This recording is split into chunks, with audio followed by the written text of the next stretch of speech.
ಜಿಲ್ಲಾ ಸಮಿತಿಯ ಪದಗ್ರಹಣ ಕಾರ್ಯಕ್ರಮ ಇವತ್ತೇ ನಡೆದಿದೆ. ಈ ಕಾರ್ಯಕ್ರಮದ ಉದ್ಘಾಟಕರು ಆದಂತ ನಿಮ್ಮೆಲ್ಲರ ನೆಚ್ಚಿನ ಜಯರಾಮಣ್ಣವರು, ರಾಜ್ಯ ಪ್ರಧಾನ ಸಂಚಾಲಕರಾದಂಥ ನಮ್ಮ ಗೋವಿಂದರಾಜಣ್ಣವರು, ನಮ್ಮ ಹಿರಿಯ ಮುಖಂಡರಾದಂಥ ಸಂದೇಶಣ್ಣವರು, ಹಿರೇಶಣ್ಣವರು, ನಮ್ಮ ಹಿರಿಯ ಮುಖಂಡರಾದಂಥ ಶಂಕರಾಜಣ್ಣವರು, ರಾಜೇಶ್ ಅವರವರು, ವಿಜಯಕುಮಾರಣ್ಣ, ದಿನೇಶ್ ಅಣ್ಣ ಹಾಗೂ ನಮ್ಮ ವಿಠಲಣ್ಣ, ಜಗದೀಶ್, ಮಂಜಣ್ಣ, ಹಲವಾರು ಜನ ಮುಂಭಾಗದಲ್ಲಿರ್ತಕ್ಕಂಥ ಹಲವಾರು ಜನ ಇವತ್ತು ಈ ಕಾರ್ಯಕ್ರಮದಲ್ಲಿ ಭಾಗಿಯಾಗಿದ್ದೇವೆ. ತುಂಬಾ ಸಂತೋಷ ಆಗ್ತದೆ. ಇಂಥ ಒಂದು ಕಾರ್ಯಕ್ರಮ ಬಹಳ ಅಪರೂಪವಾಗಿತ್ತು. ತುಂಬಾ ದಿನಗಳು ಕೂಡ ಆಯಿತು ಎಲ್ಲರೂ ಒಟ್ಟಿಗೆ ಸೇರಿಸಿ ಒಂದು ಕಾರ್ಯಕ್ರಮ ಮಾಡ್ತಕ್ಕಂಥದ್ದು. ಈ ಕಾರ್ಯಕ್ರಮದಲ್ಲಿ ಇವತ್ತು ಪದಗ್ರಹಣ ಸ್ವೀಕಾರ ಮಾಡ್ತಿರ್ತಕ್ಕಂಥ ಎಲ್ಲ ಜಿಲ್ಲಾ ಮುಖಂಡರಿಗೆ ನಾನು ಮೊದಲನೇದು ಅಭಿನಂದನೆಗಳನ್ನ ಸಲ್ಲಿಸ್ತೀನಿ. ಹಾಗೇನೆ ನಾನಿವತ್ತೇನು ರಿಪಬ್ಲಿಕನ್ ಪಾರ್ಟಿ ಆಫ್ ಇಂಡಿಯಾದ ರಾಜ್ಯಾಧ್ಯಕ್ಷ ಆಗಿದ್ದೀನಿ. ನನ್ನನ್ನು ಚಳುವಳಿಗೆ ಮೊದಲನೇ ಬಾರಿ ಕರೆತಂದಂಥವ್ರು ರಿಪಬ್ಲಿಕನ್ ಪಾರ್ಟಿ ಆಫ್ ಇಂಡಿಯಾಗೆ. ನನಗೆ ಚಳುವಳಿ ಗಂಧ ಗಾಳಿ ಏನೂ ಗೊತ್ತಿರಲಿಲ್ಲ. ನಮ್ಮ ಧರ್ಮಯ್ಯರ ಅಣ್ಣ ಚೆನ್ನಯ್ಯವರು ಅವರು ಮೊದಲನೇದಾಗಿ ಚನ್ನಪಟ್ಟಣದಲ್ಲಿ ರಿಪಬ್ಲಿಕನ್ ಪಾರ್ಟಿ ಆಫ್ ಇಂಡಿಯಾ ಮತ್ತು ಸಮತಾ ಸೈನಿಕ ದಳವನ್ನು ಮಾಡಿದರು.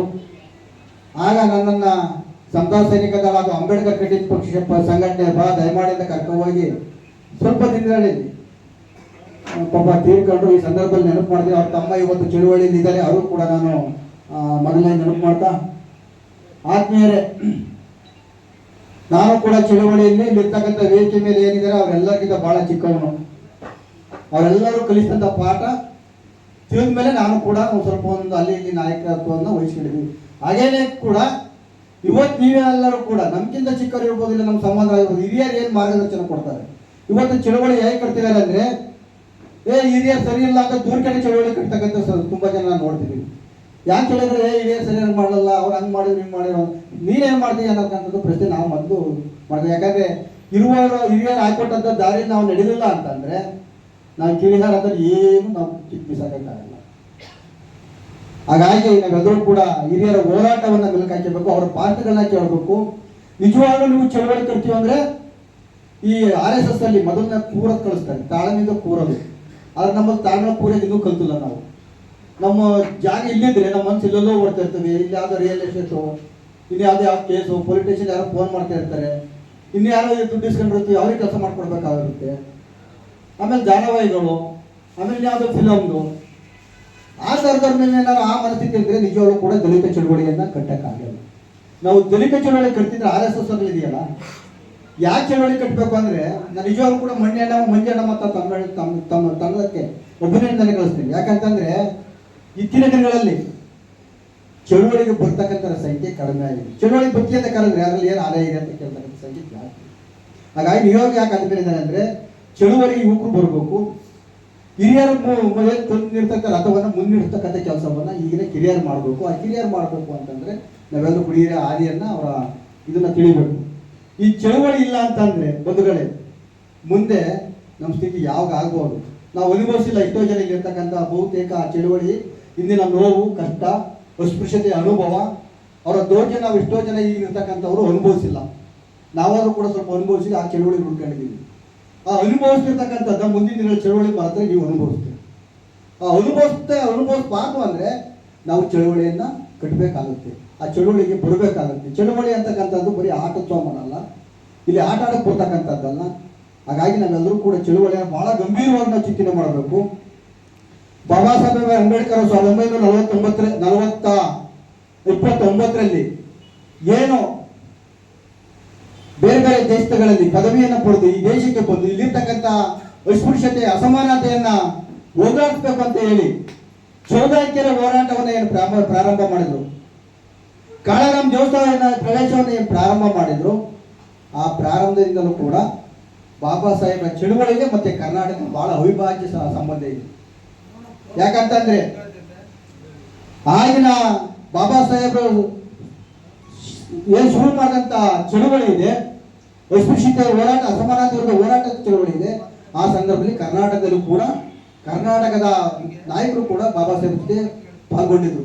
ಅವರೇ ದತ್ತಕಟ್ಟಿ ಇರ್ಬೋದು, ಈಗಿನ ಸುಪ್ರೀಂ ಕೋರ್ಟ್ ಜಡ್ಜ್ ಇದಾರಲ್ಲ ಅವರು ವರಾಳೆ, ಅವರ ತಾತ BH ವರಾಳೆ ಆಗಿರ್ಬೋದು, ಅವರ ಎಲ್ಲ ಚಳವಳಿಗಳಲ್ಲಿ, ಅವರ ಸಾಮಾಜಿಕ ಚಳವಳಿ, ಅವರ ಶೈಕ್ಷಣಿಕ ಚಳವಳಿ, ಅವರ ರಾಜಕೀಯ ಚಳವಳಿ, ಎಲ್ಲ ಚಳವಳಿಯಲ್ಲೂ ಕೂಡ ಕರ್ನಾಟಕದವರು ಕೂಡ ಒಂದು ಪಾಲು ಇತ್ತು. ಬಾಬಾ ಸಾಹೇಬ್ ಅಂಬೇಡ್ಕರ್ ಅವರು 1920 ದಶಕದಲ್ಲಿ ಏನ್ ಪ್ರಾರಂಭ ಮಾಡಿದ್ರು? ಬಹಿಷ್ಕೃತ ಹಿತಕಾರಣಿ ಸಭಾ, ಸಮತಾ ಸೈನಿಕ ದಳ, ಈ ಸಂಘಟನೆಯಲ್ಲೂ ಕೂಡ ಕರ್ನಾಟಕದ ಪಾಲಿತ್ತು.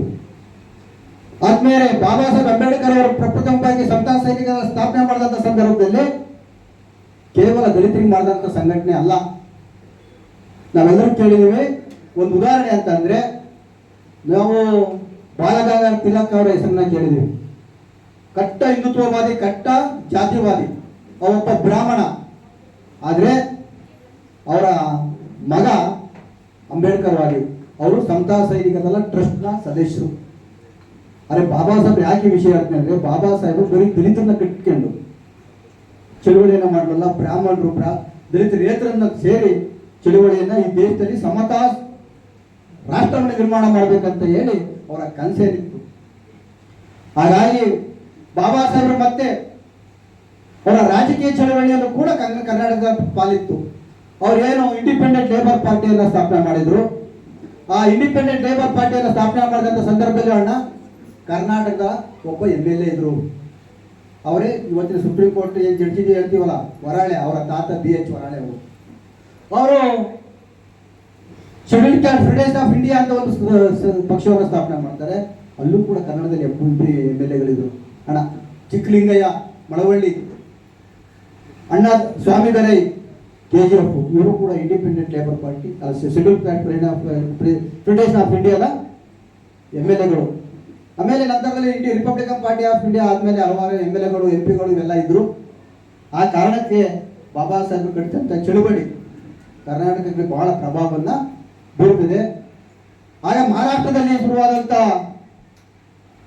ಏನು Dalit Panthers of India, Namdev Dhasal, Dhale, ಇವರೆಲ್ಲ ನೇತೃತ್ವದಲ್ಲಿ ಬಹಳ ಪ್ರಭಾವವಾಗಿ ಅಣ್ಣಗೆಲ್ಲ ಗೊತ್ತಿದೆ. ದಲಿತ್ ಪ್ಯಾಂಥರ್ಸ್ ಆಫ್ ಇಂಡಿಯಾ ನಾಯಕರಿಗೆ ಎಲ್ಲರಿಗೂ ಗೊತ್ತಿದೆ. ದಲಿತ್ ಪ್ಯಾಂಥರ್ಸ್ ಆಫ್ ಇಂಡಿಯಾ ಇವರೆಲ್ಲರ ನಾಯಕತ್ವದಲ್ಲಿ ಸ್ಥಾಪನೆ ಆಯಿತು. ಅದನ್ನ ಪ್ರಭಾವ ಕರ್ನಾಟಕಕ್ಕೂ ಬೀರಿ ದಲಿತ ಸಂಘರ್ಷ B ಕೃಷ್ಣಪ್ಪ ಅವರ ದಲಿತ ಸಂಘರ್ಷ ಸಮಿತಿ ಸ್ಥಾಪನೆ ಆಗುತ್ತೆ. ಅವೆಲ್ಲವೂ ಕೂಡ ವಿಚಾರ ನಮ್ಮೆಲ್ಲರಿಗೂ ಕೂಡ ಗೊತ್ತಿರ್ತಕ್ಕಂಥ ವಿಚಾರ. ಇವತ್ತು ಅದರ ಹೆಸರುಗಳು ಇವತ್ತು ದಲಿತ ಸಂಘರ್ಷ ಸಮಿತಿಯಿಂದ ವಿಘಟನೆ ಆದಂತ ಹಲವಾರು ಸಂಘಟನೆಗಳು ಇವತ್ತು ಪರಿವರ್ತನವಾದ ಇರ್ಬೋದು, ಅಂಬೇಡ್ಕರ್ ವಾದ ಇರ್ಬೋದು, ಭೀಮವಾದ ಇರ್ಬೋದು, ಅವು ಯಾವುದೇ ಬಣಗಳಿದ್ದರೂ ಕೂಡ ಅವರೆಲ್ಲರ ಹೋರಾಟ, ಅವರೆಲ್ಲರ ಆಶಯ ಒಂದೇ ಆಗಿದೆ. ಅದು ಈ ದೇಶದಲ್ಲಿ ಬಾಬಾ ಸಾಹೇಬರು ಕಂಡಂತ ಪ್ರಬುದ್ಧ ಭಾರತವನ್ನ ನಿರ್ಮಾಣ ಮಾಡ್ತಕ್ಕಂಥ ಕನಸು, ಬಾಬಾ ಸಾಹೇಬರು ಕಂಡಂತ ಏನು ಈ ಕನಸಿದೆ, ಅವರ ಆಶಯಗಳೇನಿದೆ, ಇವೆಲ್ಲವೂ ಕೂಡ ನಾವೆಲ್ಲರೂ ಕೂಡ ಈಡೇರಿಸಬೇಕಂತ ಸ್ಥಿತಿ ನಮ್ಮೆಲ್ಲರೂ ಕೂಡ ನಮ್ಮ ಮನೆ ಇದೆ.